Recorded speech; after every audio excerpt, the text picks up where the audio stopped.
fine-tuning and tweaking little things here and there. I came in here with a lot of ambition, and I went out there and tried to do different things, but over time I've learned my food style and Tavern on Jane's food style is just home-style comfort.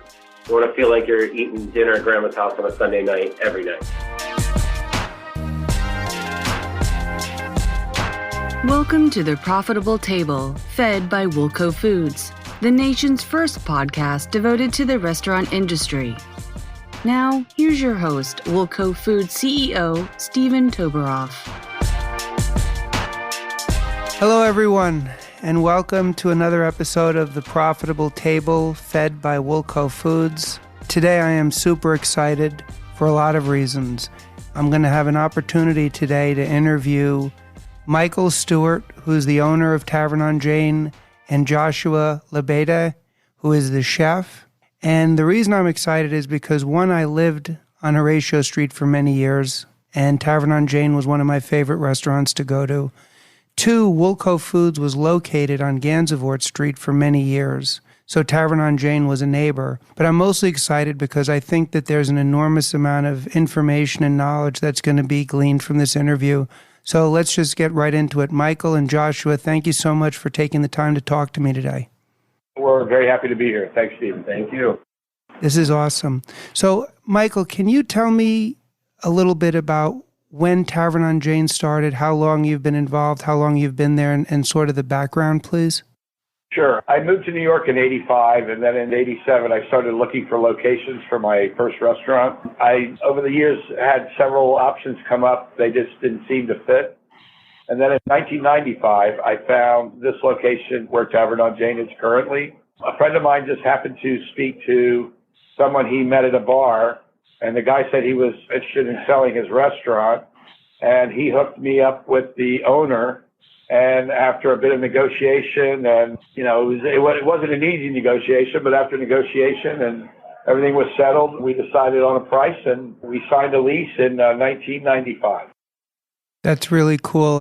I moved back to Manhattan from Chicago in 1993, and in 1995, the West Village and the whole meatpacking area was still sort of as we envisioned it, as it was initially configured. It was an industrial area and all of that. And things really just, you got in right before things started to change a little bit.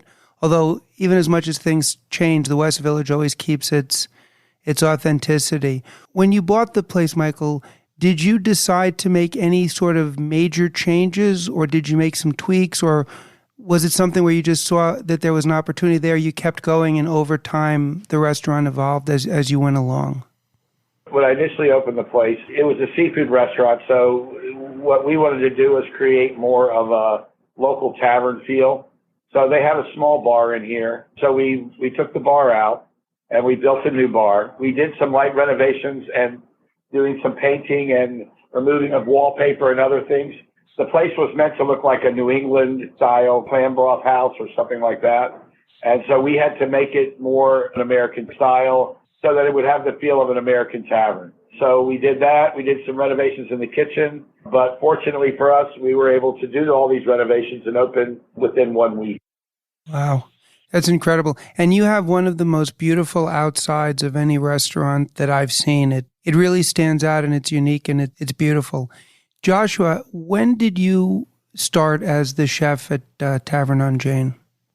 I just finished my 5th year here. So 2014, I met Mike through an old boss of mine who was helping him consult with new menu ideas and changing up the restaurant. And I put it off for about 6 months, but when I finally came in here, I knew it was the right fit. So Joshua, one of the things I'm interested in, and I was interviewing a few weeks ago, Veselka restaurant, Jason and Tom Burchard, and what were the challenges that you felt you had to take on coming into a restaurant that has already sort of been a neighborhood institution for 15 years? So you're coming in as the chef to something that has such an incredible, loyal fan base, if you will. But at the same time, you're at the crossroads of the meatpacking district, and you're in New York City, and there's all these culinary trends. How do you navigate staying true to the core customers and what Tavern on Jane's about, while at the same time bringing your own flair and your own creations to the menu? Well, definitely to navigate through this place, I had to do my research. I had to learn a lot about Tavern on Jane and their customers and their fan base before I could really do any tweaks myself. A lot of organization was done, a lot of menu changes, but a good amount of our menu is still the same old Tavern on Jane recipes that have been here since day one. Ones that couldn't be changed and ones that would cause problems if I did. Best turkey burger in New York City, in my opinion. At least back when that was my go-to. Oh, that's still a go-to for a lot of people. That's definitely still a Tavern on Jane recipe, and the only thing I added was that fantastic cranberry mustard to apply to it.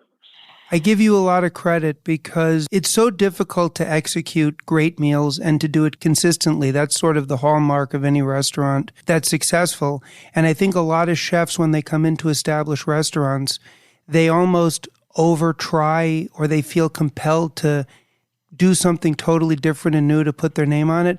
But in a sense, I always like it better when someone comes in and you don't notice the difference. It's just sometimes a subtle change here, a subtle improvement there, so that it's almost like you're enhancing rather than recreating. Would you agree with that? Oh, I totally agree. Exactly what I did. Fine-tuning and tweaking little things here and there. I did do that, exactly what you said. I came in here with a lot of ambition, and I went out there and tried to do different things. But over time, I've learned my food style and Tavern on Jane's food style is just home-style comfort. You want to feel like you're eating dinner at Grandma's house on a Sunday night, every night. What's really cool about where Tavern on Jane is located, Michael, and I'm curious about how you navigate this, is on the one hand, I know from when I lived there, and I'm sure it's the same, that it's a phenomenal neighborhood restaurant, that people who live in the area love going there. They know what they're going to get when they go there, and they look forward to it.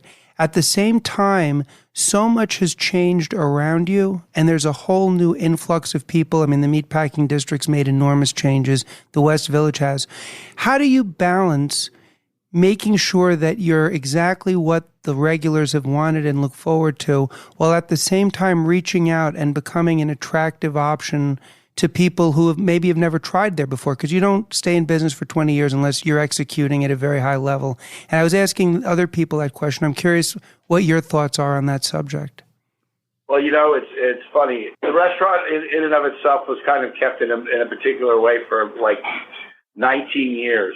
And then 5 years ago, I had a friend who was an architect, and he came in, and again, the neighborhood was changing, as you had said. The demographics were changing. We were starting to get in a new demographic of younger, millennials that were moving into the neighborhood. And that being said, we had to change the look of the restaurant. So we had a vestibule that was indoors, which we took out. We added in high top tables in the front dining room so that everybody is on the same eye level. We also put in leatherback seating on the banquettes and high stools with backs to make people more comfortable. But again, in doing this, we were able to create a more open, airy look, also something a little bit more modern, just in the way the seating was done. It didn't take away anything from the original luster or the beauty of the restaurant with the tin ceilings and the brick walls. It just enhanced the look so that we would be able to have younger people walk in and say, okay, this is a great place. I'm comfortable here. So yeah, 5 years ago we did that. And initially, some of the regulars who were older weren't really happy about it because they didn't want to sit in the high top tables. But over time, everybody's been happy. The majority of my seating is still low tops. But the flow of the restaurant is completely different. And I think that's one of the reasons that I've been able to maintain and still be here for 24 years. That's such a crucial and important point you make. And this podcast, it's getting great reviews from people who are just foodies and love the restaurant industry. But the reason I created it was because I wanted to have a podcast that creates content for people who are either in the business and want to learn from the best on how to be more profitable or be more long-lasting, or people who are thinking of opening something. And what you're talking about in terms of innovating the space and making that decision is so crucial, because there needs to be constant attention to what we can do to innovate. That goes for any business. But the challenge for you, as you said, was how can you innovate and at the same time not alienate the core customers. That's one of the main challenges that so many restaurants that have a really loyal clientele have to navigate, because sometimes they're paralyzed with fear and they don't do anything, and that leads to bad outcomes. Other times they'll execute and they'll execute poorly, and that leads to bad outcomes. So it's a very challenging thing, and I know you did an exceptional job with it in the way you're describing it. From the cuisine standpoint, do you find that the requests that you get are people who are coming in and they're either making slight modifications to their regular dish or things which you have in the menu? Or do you ever get suggestions or just ever get any sort of input from the ether, if you will, the outside environment, of leading you, Joshua, to say, you know what, I'm going to add this, or maybe we're going to try this for brunch? Where do you get your inspiration to do anything innovative on the menu side of things? A lot these days has to do with, availability of produce and other items. That's where I get a lot of influence. What can I do with this new item? I love trying new things and pushing myself to make things I've never made before. My original inspiration to become a chef came from my grandmother. I just cooked with her every day after school growing up, and that's where a lot of my food and recipes come from. My customers now, they have a lot to influence on our menu ideas, and I take requests. I make those dishes for those people all the time. And every day we still get customers coming in, ordering off-menu things, tweaking it the way they want it. And we do that because we're that kind of home-style place. I really like that. Again, I think from my vantage point, so much of being a great chef, again, it comes down to execution. And we deal with literally thousands of restaurants. And I'll see people who have the most complicated creations, and it just doesn't work. And then you see people who just authentically stick to what they know, and they grow organically, and they grow almost in concert with their customer base. And that almost always works. And I think it requires somebody that has a real high level of execution and also a level of humility, because I think a lot of chefs want to go in there, and again, kind of what I was saying before, they want to differentiate themselves, but in so doing, they can create a lot of problems, because when you differentiate, you're making binary choices on flavorings, on dishes, on all kinds of things. I much prefer when I see chefs, you even take something as traditional as a roasted chicken with mashed potatoes or roasted potatoes. It can be done so many different ways. You know what I mean, Joshua? And each one has its own unique signature. And then when that's done right, that can last for 10 years successfully on a menu or longer, versus just chasing the hottest trend. And one of the ways that you and I have been reconnecting with each other, Michael, is through social media. And you have a phenomenal Instagram page for Tavern on Jane. And I'm wondering, what ways do you utilize social media? How do you find it to be important? And sort of what are your objectives in the way you utilize Instagram and other forms of social media? Well, the whole idea is just to keep Tavern on Jane in people's minds. So when they're sitting at home and they're thinking about where they might want to go, they might, look on their Instagram and say, oh, let's go try this place or that place. So I think by doing as many things as you can to show the quality of your food, the beauty of your food, and how creative Josh is. So in taking those things into consideration, it's not as difficult because we have great content. And when you have great content, it makes it easy to be able to be on social media where you're not getting slammed for not having something that looks proper, or you're not doing something that people aren't interested in. We try to keep the social media to be a real part of the tavern and to let the tavern shine through, not to try to make the social media the main focus, but to make the tavern the main focus and everything that Josh and I do. I totally get that, and I totally agree with you. I think people can tell when a social media post is overly manicured or it's been thought about for too long. I think it's great to put stuff out there that's there to convey something. And when I look at your posts, and I always appreciate it when you tag us, I get the same vibe. I say, even subconsciously, you can see that there's an authenticity here because there's nothing that's artificial. And I tend to agree with you. I see a lot of restaurants and caterers and hotels utilizing social media, and sometimes it can turn people off, and sometimes it can really enhance engagement. And I think you guys have done an excellent job with that. As the neighborhood is changing, and as it's changed and as it continues to change, does the changes that have occurred, do those ever serve as inspiration, whether it's for marketing? I know we discussed changing the decor of the restaurant to appeal to a wider base of people. Do you ever find yourself thinking about ways that the changing neighborhood creates marketing opportunities or challenges?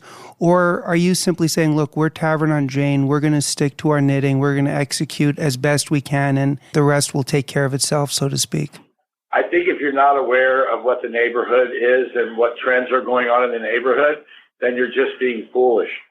I mean, you have to notice on a day-to-day existence of walking through the neighborhood, seeing the new places that are opening up, seeing how they're drawing people, wondering, are the things that you're doing the right things? I mean, you have to be in tune with the neighborhood, which I believe that we really are, because if you don't see what's going on and listen, you're just out of touch. And you just have to be constantly evolving menu-wise or in otherwise. Tavern's successful and it has longevity because of its regular customers. And, we have people that eat here 3 or 4 or 5 times a week, and it's really their kitchen. So being able to offer them enough choices and enough selections that they're able to come in on that frequent a basis and not feel like, they're eating the same thing all the time. Those are things you have to be in touch with too, because you have so much that you have to work with.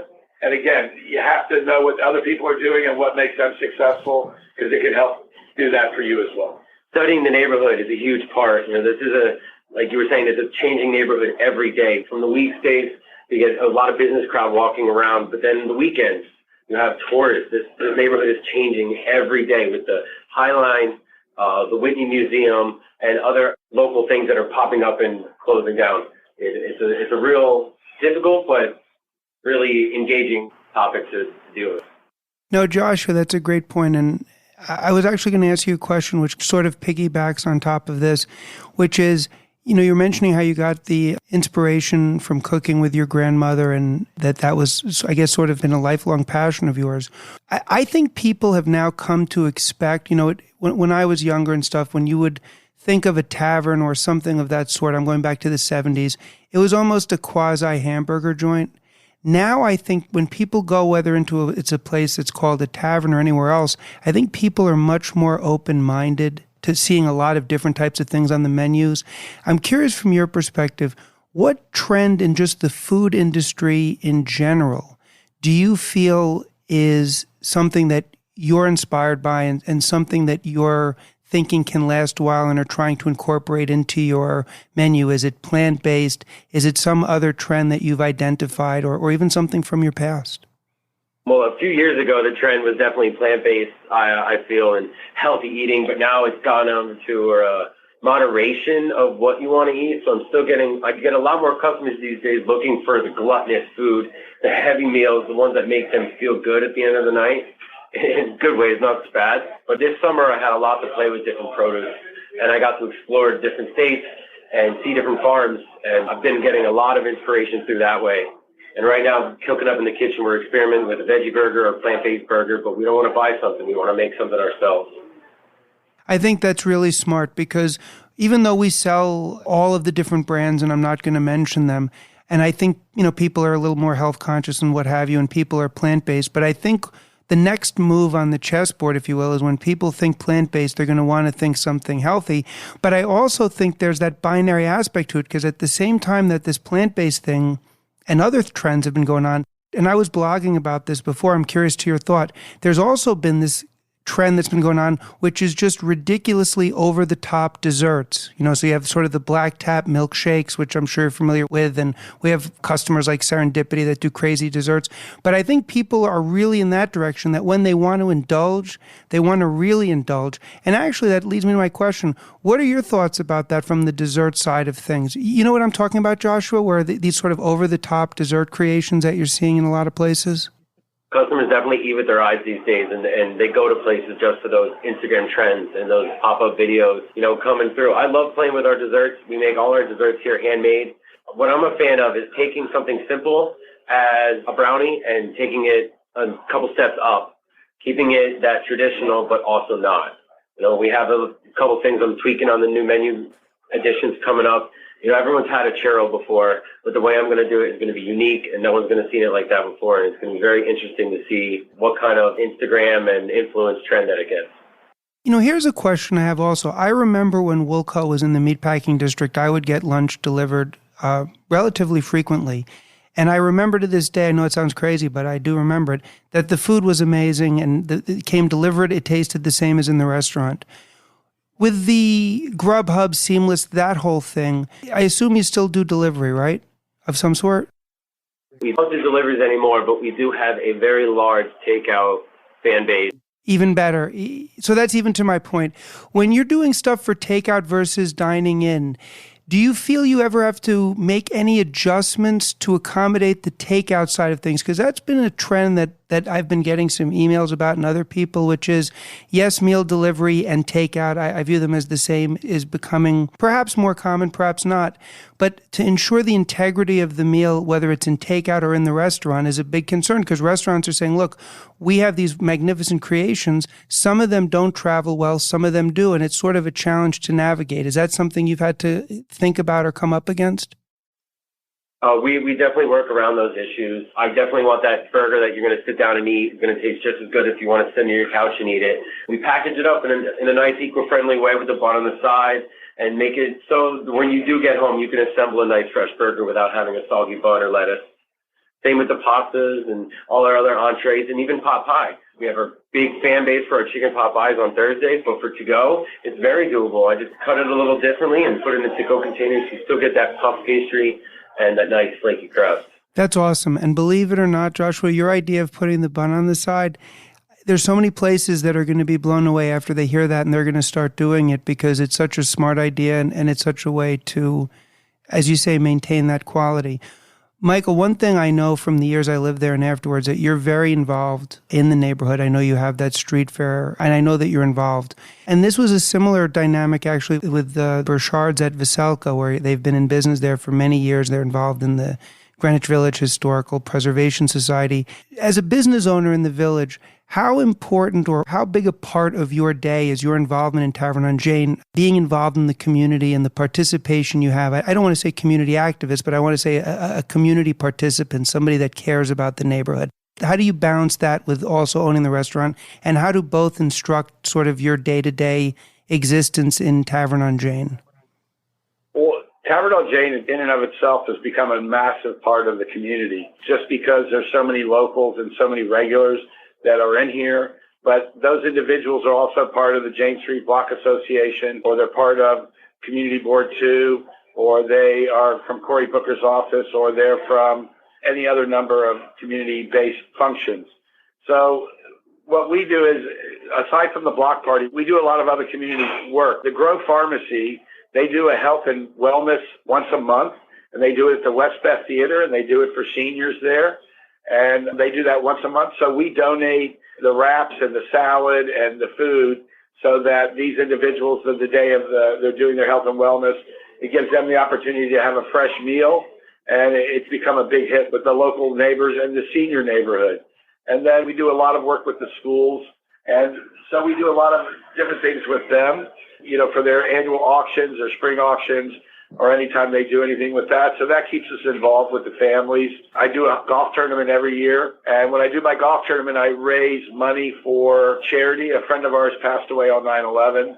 And so I have a lot of the neighborhood that are regulars in the restaurant, and then people from other parts that know the restaurant well. So this year we had like 132 golfers. And over a 13-year period, in a small way, we've raised like $400,000 for this particular charity. So again, by keeping us involved in the neighborhood and the neighborhood involved with us, it makes it easy to be a part of that.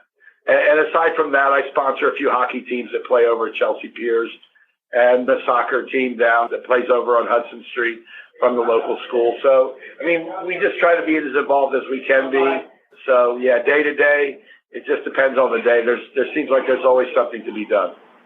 In addition to all of the wonderful impact you're having on the community, every business, whether it's restaurant or anything, Nike, you name it, the goal for those that are long-lasting and successful are to create a community around them. And you would think that more restaurants would be focused on that, and yet I'm always surprised how many are not.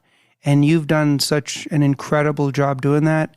And I would encourage my listeners to really think about that, because when you're talking about a restaurant that's been successful for 24 years in one of the most sought-after neighborhoods in New York, a lot of different changes, you have to go back to the fundamentals and about putting people first and about, in this world, the more tech people have, the more human engagement they seek when they actually go outside into the world and go to a restaurant. They want to feel a connection.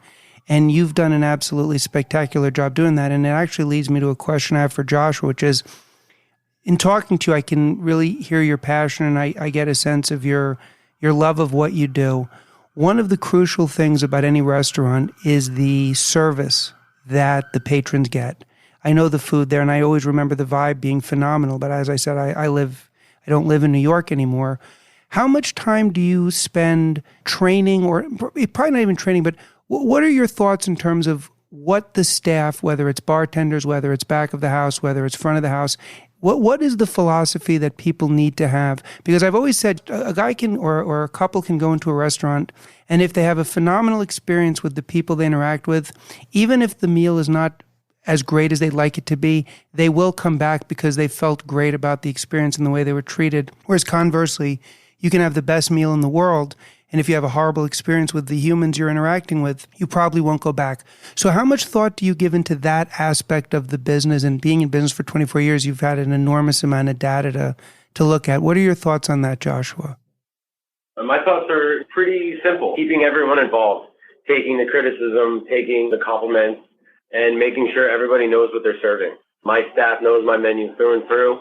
They've tasted every item. Any new specials they taste. I talk with certain servers and every server on how we want things done, how we want food brought out to a customer, all the way down to which side of the plate faces the customer. And if they don't think it's the right idea, I'll take their criticism and we work together on how to fix it and make it better. We have very little turnover here. I mean, in the kitchen, I have two guys that have been with me since day one. And so that's pretty amazing. And then as far as staff, bartenders and waiters, I have staff that's been here 12, 14, 15, 18 years. And so the great thing about this place is because they get to know the customers and the customers get to know the waiters and the servers and everything else, it becomes, again, part of the community. So people don't want to leave because they do make great money. There's no doubt about that. But aside from that, it's the simplicity of being able to come into a place and being familiar every day. This has been an absolute masterclass on how to run and sustain a successful restaurant. And there's about 20 points that I've gotten out of this interview that I really would suggest people, especially if you're thinking of opening a restaurant, before you do, listen to this interview again and really think about the points that are being made, because there are so many executable bits of wisdom that have been discussed here, and they're essential. And I would also say that they're almost inviolable. And having a staff with low turnover, we have a similar experience here at Wilco with many of the people, and you just can't replace that because those are people who are just deeply embedded in the culture of your organization, and then they teach it to other people when they come in. I really, really appreciate the time that you guys have given me. This has been an incredible learning experience for me. I've gotten a lot of great ideas, things I'm going to think about. I'm going to end this with one short question for each of you. Michael, if you had to pick, what's your favorite part about owning Tavern on Jane? What aspect gives you the most pleasure? You know, to have to get up in the morning and come to work, it's a really great place to have to walk into in the morning, especially when you don't have issues or major problems, obviously. But the staff and the customers and the community, you know, they're family. You know, and I don't say that lightly. I mean it in a very serious way. So many of the people that I've met over the years, I've gotten so much from them, and I feel like they have gotten something from me by having a place like Tavern on Jane. But the amount of support and friendship and love that I've received from this community, that just makes it worthwhile across the board. So I think that for me, being able to have been associated with this place has given me more than I could have hoped for. That's awesome. Joshua, quick question for you. What is the single best lesson you've learned or been taught by another chef that's lasted with you throughout your career and that you still draw upon to this day? That also is pretty simple. Gratitude and thanks. And Just remember that everyone's got their own issues, and if you're working with somebody, they're taking time for you. So that needs to be returned. Take time for everybody. And, just remember that you're all in it together. That's awesome. Michael and Joshua, really, thank you so much for taking the time to talk to me. For those of you that are listening to the podcast for the first time, please subscribe. We'd love to know your thoughts. You can DM us at Wilco Foods Instagram or our website, www.wilcofoods.com. You can go to our YouTube channel. The restaurant is Tavern on Jane, which is on Jane Street in the West Village of New York. If you live in New York and you've never been there, I cannot recommend the experience highly enough. It is really an iconic New York restaurant. And for those of you who listen who are not in New York City, there's tons of places that you're going to read about. But if you want an authentic New York experience like no other, you have to go to the West Village, and you absolutely need to go to Tavern on Jane because you will get a real feel of what it's like to live and be in the West Village. There's nothing like it. So, gentlemen, thank you again for your time, and I really, really enjoyed this. Thank you, Steve. Thank you for having us. Well, that was an incredible interview with Michael and Joshua of Tavern on Jane. I know I said it during the interview, but I'm going to say it again. If you're thinking of opening a restaurant, the information contained in that podcast is invaluable, and I really suggest that you listen to it and utilize it. The book recommendation that I'm going to make right now is something that's a little bit off subject in a sense, but in a sense it's not off subject because it relates to execution and success and paying attention to things. And the book I'm going to recommend is a work out of history, and it's called Washington's Crossing by David Hackett Fisher. And it's a magnificent book, and it's about the challenges that George Washington faced as he took over responsibility of leading the American troops, the Continentals, as they were called, during the Revolutionary War. And the reason I'm recommending it in conjunction with this episode is because without execution, there's nothing. You can have the greatest ideas, you can have the greatest motivation, you can have the greatest everything. But if you don't execute, and you don't execute consistently, it's not going to happen. And one of the main lessons I got out of this interview with Tavern on Jane is the level of execution from ownership, from the chef, from every aspect of the restaurant is phenomenal. And, Washington had a similar set of, I wouldn't say similar set of challenges, of course, they were totally different, but the disciplines that were required for him to deal with those challenges came down to consistent execution, listening to people, putting people first, being aware of your surroundings, all of those other things. One of the reasons I like history so much is it's very instructive. I mean, none of us are going to face the challenge that Washington faced or Napoleon or other, world leaders, Churchill, you name it. But we can get a lot of information, inspiration, and lessons from them. For some reason, I just want to recommend that book. And this phenomenal interview inspired me to do that. So anyway, thank you so much for taking the time to listen to this podcast. Have an awesome, awesome day, awesome week. And I look forward to hearing from you guys. Love your comments, would love the book recommendations. Reach out to us at wilcofoods.com. Go to the Profitable Table page. Let me know what you think of this podcast or anything else. And just have a great day, and thank you for listening. Bye-bye. Thank you for listening to The Profitable Table, fed by Wilco Foods. Please be sure to rate and review the show on Apple Podcasts or your favorite podcast app. And to learn more about Wilco Foods or Stephen Toboroff, please visit us at wilcofoods.net.